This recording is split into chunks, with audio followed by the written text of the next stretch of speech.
All right, so I'm outside of a 2020 Honda Civic Hatchback, and this is the EX model. So I'll point out that it does have, I believe, a 17-inch alloy wheel on it. You can see that this one's been tinted. It doesn't come tinted from the manufacturer. That's something they did here at the dealership. And then it does have a moonroof standard on the vehicle. And then from the back of the car, this is where the profile really stands out compared to the other Civics. You'll see that it comes with that spoiler, along with the secondary spoiler down here that's connected to the brake lights, which really gives it a cool look to the back end of the vehicle. And then, of course, you know, you've got your honeycomb grilling and whatnot on the vehicle. So let's pop it open and show you that back hatch, because that's usually the biggest question people have about this. So in the back here, you can see that it does offer a shade that I can put up here that'll actually create division if I'm worried about blocking that. And then I also have a cover right here, so if I want a little bit more privacy, I have it available to me. And then I can just let it drop back in there. So those are standard in the vehicle. This one does have the floor mat back here that you can tell that they've added after the fact. So that is what you're seeing right there. The car does come with carpeted floor mats, so that is what I just threw back in there. So just be aware that that's available and standard in the vehicle. You do have a spare, which is down underneath here if I can get to it, and I'll show you. Let's see if I can grab this a different way here. I don't know if I can or not. But either way, you can see it down in there. So you've got a spare in there. So full diameter, so full height, just not full width. So it's not like a typical donut. Now, as far as folding your seats down, you got some latches right here. So let's throw it down so you can see some of the spacing that you have available to you to use, because I know that's commonly a question. So let's move that all the way down here and get this going here. Actually, let's go one more seat up. We'll slide the seat forward. It is a manual adjusted seat. All right, now we can show you. So in the back, you've got a good amount of space here. It's not 100% flat. It does kind of slope up as you go. But if camping went awry and you needed somewhere to sleep, this would absolutely be a perfect option for you. You could always just, lay something in here and make it a little bit more even. Or if you're moving, because you're a college kiddo, this would give you plenty of space to work with, so you don't have to go rent a truck or do something of that nature. This car does have keyless entry and remote start, which is kind of cool. In the models below that, you're not always going to get those features. To use remote start, doors always have to be locked, so you press lock and then press the remote start button for a couple seconds, and then the car will fire up for you and start running. You can press that same sequence again and run it for another 10 minutes, so you get 20 minutes total out of this car. Or I can press the unlock button and then the remote start button, and I can turn the car back off. Car has keyless entry, which means that if I have the key in my pocket, I can walk up and put my hands on the door handle and it will automatically unlock. Or I can press this black button and now the doors are locked. So if I walked up and start grabbing on it, there you go. So keyless entry is a great feature. It's just nice if you have your hands full. You're always carrying bags and luggage and things like that. So down here, I will point out that you have a hood release right there, and then the hatch works off of the key that you saw back there. That'll unlock it additionally too, or you can just use the unlock button. So let's crank it up, put on the brake and press the start button, and that'll fire up our car. I love the display here, which I don't even think I saw, so I'm gonna start it over again so you can see what it looks like when it cranks up, because it's a full digital display, and when it lights up, it's just a cool way that it does it. That's pretty cool. You have to like it at least a little bit. So, full digital display, you do have a display as far as your speedo, so you don't have to worry about an analog where you're trying to figure out, am I going 55, 58, what it is. You're getting it nice, big, right up in your face right there. Over here, you got your window controls, your auto window up and down, window locks, door locks, and mirror controls. Up here on the dash, I'm gonna turn on the lights so you can see these a little bit better. I've got some of my Honda sensing features, so road departure mitigation, I can turn it on and off with the LED. What that is if I start to drive off the shoulder of the road, it's gonna give me an audible alert, and then it'll actually shake the wheel to be like, hey, wake up, pay attention, you are drifting off the road. Forward collision braking system, or collision mitigation braking is what Honda calls it. If it's looking like I'm gonna rear in another car, first it'll give me an audible alert, then it'll flash in the dash, and then it'll actually apply the brakes to help prevent the accident. Great feature for new drivers or anybody who might get distracted easily. So that is what those are. Additionally, you do have two other Honda sensing features on the vehicle. They're over here on the right side of the steering wheel. The first one is lane keep assist. So you would always want to make sure the main button is on, and the way to tell is if it's on, you'll see AC and LKAS, which stands for Adaptive Cruise Control and Lane Keep Assist. So Lane Keep Assist, I press this button right here, and you see these dotted lines up here. It uses a camera up in this box to detect the lines out there on the road. So when I'm going over 45 miles an hour, it will actively start to read lines. Those will fill in solid to let you know, yep, we're up and running. At that point, if you start to drift to the left or the right out of your lane, it'll actually correct the steering wheel for you and keep you centered. It's not jarring, it's not overbearing, it just feels like you're in a car that has a slight pull to the left or right. If you're the kind of person who doesn't use your blinkers, this is probably going to annoy the crap out of you. So be aware of that, but you can turn it on and off. Simple press of a button. Lane keep assist, that's what that is. Adaptive cruise control. The first thing I want to show you is if you just prefer classic cruise control. If I press and hold that button, now it's back to cruise mode. That's just a classic cruise control. So set, cancel, resume, basic functions. If I want the adaptive cruise control, I'm going to press this again. Now it says ACC mode selected. So I can get up to my speed, press set, and then select the distance it keeps between me and the car in front of me.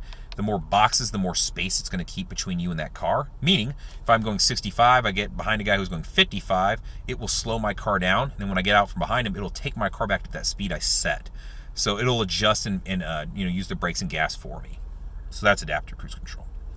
Now over on the left side, I do have auto on-off headlights, fog light controls right there. And then I have my windshield wiper controls over on the left side, and I do have a rear windshield wiper that I can control right there. All right. Moving over to the touchscreen. Pretty easy to understand. You've got buttons down the side to help make things a little bit easier for you, and you do have a volume knob.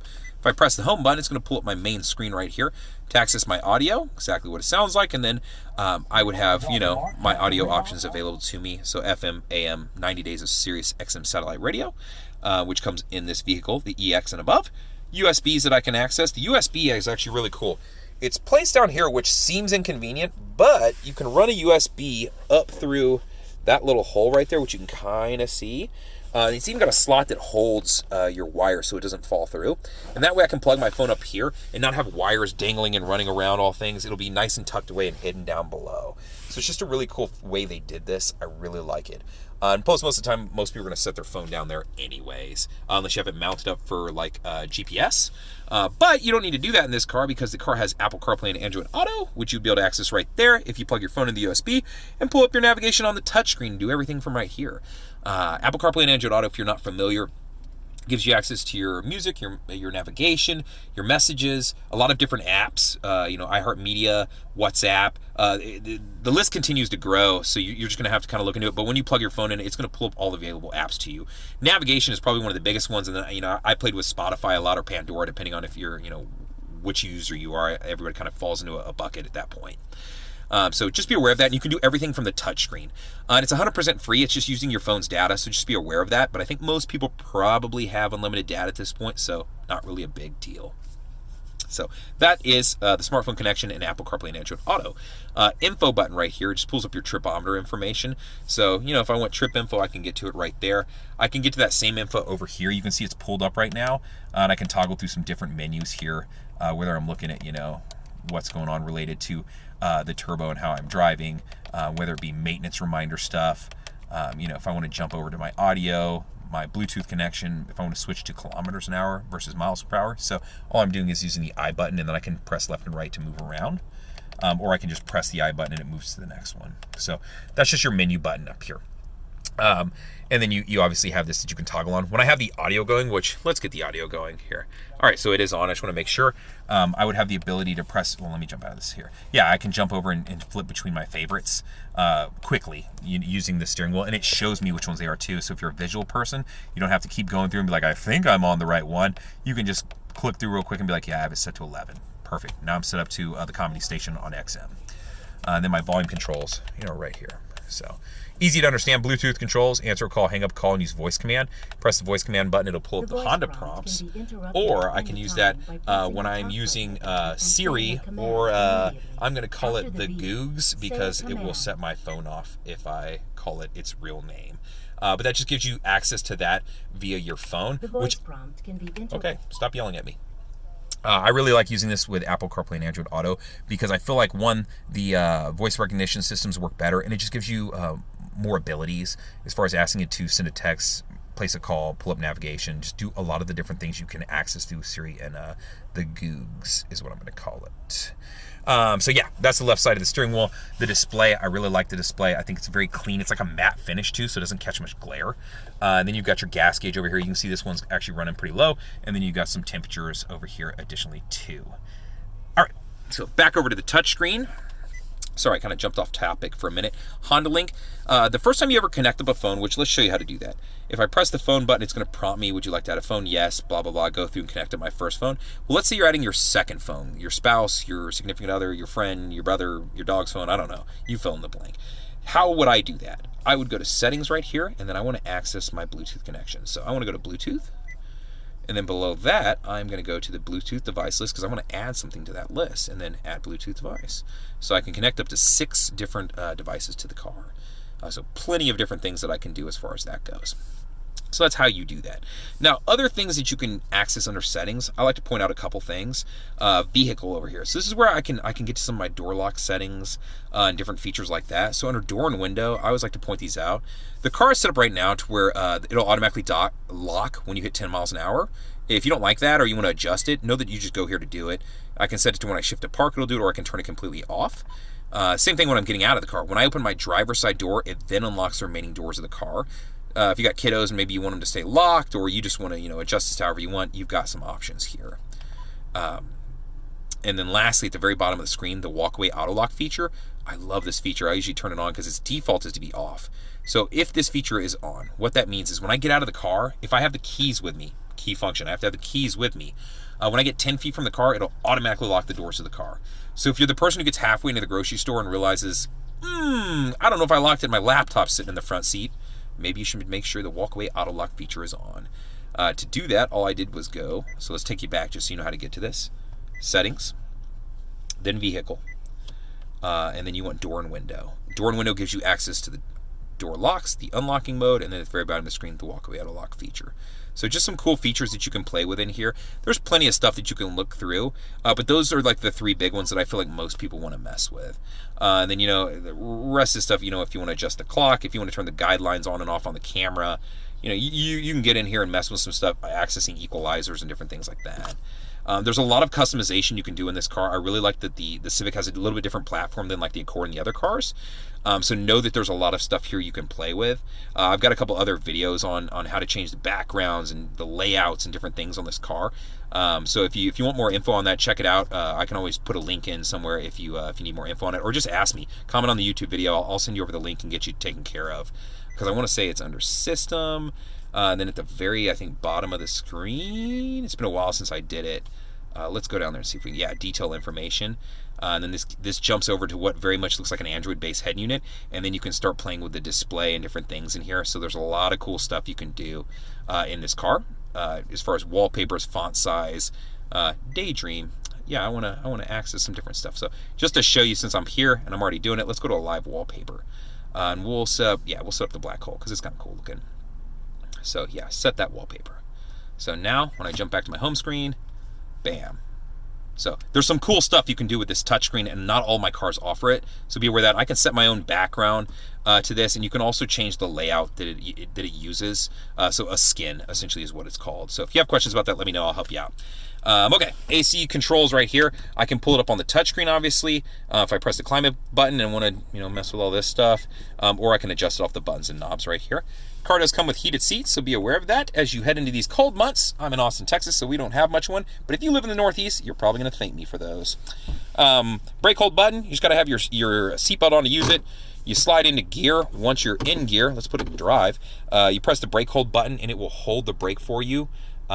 When you let off, so let's say I come to a complete stop, it'll hold the brake. I can let my foot off the brake and relax. It's a convenience feature. What this is for is in stop and go traffic. So I move 6 inches, I put my foot on the brake hold engages, I let my foot off, and now it's holding the brake for me. Got to have your seatbelt on to use this function though, so just be aware of that. So that's what brake hold is. Parking brake is electronic. To set it, put my foot on the brake, lift up on the trigger. The LED is now letting me know the brake is set. And it'll also tell you down here in the corner that the brake is set. To release it, put my foot on the brake, press down. So just like a handbrake, I'd pull up or pull down. That's how this works. Econ button will improve the gas mileage of the car. Whenever you turn this button on, you will see a green leaf appear up there and there. How it works, it shuts down some of the electrical systems in the front end of the car. It will affect things like your AC unit will not blow as hard. And your accelerator, if you push it to the floorboard, isn't going to take off and go quite as fast. So you're limiting some things and giving up some abilities to improve gas mileage. That's how this function works. You got 2 big cup holders here, or you can slide this. Let me turn on the lights. It's actually getting kind of dark here. So yeah, I have like the shorter ones, or if I got a big water bottle, I can do that. Yeah, there's some trash in there. Let me get that out. So I have different ways that I can do this functionality-wise. Then you can see down there I have a USB additionally down there too. So 2 USBs, one right down there and one right there. Then I do have the sliding armrest, so I can slide it forward, and then to open it, slide it all the way back and it pops open. And then I've got like a change cup holder here. So it always remains partially open, which, yeah, I get it. It's polar. Sometimes you want to keep stuff covered up, but you do have your glove box available to you to do that too. Excuse me. So just be aware of that. Other things that you have available to you, it does have a moonroof, which your controls are right here. I'm not going to open it and close it. I think you can figure that out. Most people are kind of polar about this item anyway. Some care, some don't care at all. And then I've got tweeter speakers over there, and speakers in the doors, and then speakers in the back. And then the biggest thing I would tell you if you're buying this car is this right here. Is looking out that back window, because recognize that there is a spoiler that comes across there. So you don't have the best visibility out the back window. But if you're a hatchback owner, you probably already know this. And looking back over your shoulder, that's what you're working with. So it's not bad, but it's just not great. Versus like the standard Civic, but you can see a Civic sitting in front of me. It's so sloped back there that you don't have much visibility either. I'm not gonna say that the visibility is bad in the Civic or the hatchback, but you know, you do have an obstruction in this car. So it's just something to be aware of when you're looking over your shoulder. And if you're looking towards your blind spot, that's kind of what you're working with right there. So just be aware of that additionally too. So just some things to keep in mind. Yeah, this has the black interior, and this has the polished metal finish. I'm not sure what we're calling it these days. They've renamed the polished metal gray a million times, but that's what it is. So yeah, black interior. It's got the racing stripe. Here, let me turn the light back on. Racing stripe printed here. Some nice stitching. It's like a neoprene finish. So if you spill something on it, it's pretty easy to clean up, and it's really nice to use. Let me fold the seats up so you can see kind of what that looks like back here. So if you have the seats up, that's what it looks like as far as with your headrests on. Some people take the headrests off if you don't use the back that much. You do have a fold down in the center there as far as that goes too. So that's a quick rundown of the car. Let's show you the backup camera, because I always forget that. Backup camera, 3 different views. So wide angle, regular, and then this is aimed straight down, so if I'm backing up to like a curb, a garage, anything like that, I can see exactly where I'm at in relation to it. So super cool and easy to use as far as that goes. And you can see if I cut the wheel, these are adaptive, so they cut with me to let me know where I'm going. So flashers right here. I probably forgot some things, but I'm sure you'll remind me. Somebody will pick on me for that. Let me know if you have any questions about the car. Feel free to comment on the YouTube video. I'm pretty good about checking that. If you want to call me, you absolutely can. You can reach me at 737-443-9555. I'll answer it if I absolutely can, but I do have a day job, so just keep it in mind. That's why I recommend comment on the YouTube video. Other than that, I want to thank you for watching. Hopefully this helps you out. Please do subscribe to the channel. I hope you enjoy these videos, and let me know if there's anything you'd like or you have questions about, because I'd be more than happy to help you. Thank you much.